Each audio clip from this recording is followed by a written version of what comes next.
Letter I, indigestion or difficulty in swallowing.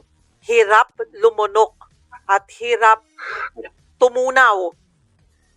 Yes. Alam mo, kahapon lang. Kahapon lang. Meron tayong mga pasyente na pumupunta sa atin na kaibigan ko pa naman yung iba. Sinasabi nila, alam mo, Doc, matagal na akong merong nararamdaman na GERD symptoms. Gastroesophageal reflux symptoms. That means, nangangasim-ngasim siya, pumapasok na rito yung asim sa dibdib niya, minsan parang naduduwal-duwal siya. Iniisip niya na malamang dahil sa kinain lamang niya o dahil stress siya, dahil masipag siya sa pagtatrabaho. It is okay, sige. Pero kapag ito ay tumatagal-tagal na, ang nangyari, nagpa-check up siya. Nakita nung siya ay nag-gastroscopy, that means sinilip yung kanyang loob ng bituka, may mga sugat-sugat na doon sa loob ng stomach area. Kumuha ng sample at yon ay binayopsy at nakita mataas ang kanyang microbiome H. pylori.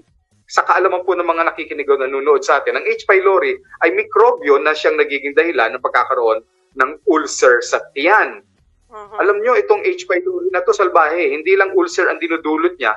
In the long term, yung sugat po dito sa tiyan ay pwede nang maging dahilan ng pagkakaroon ng cancer of the stomach.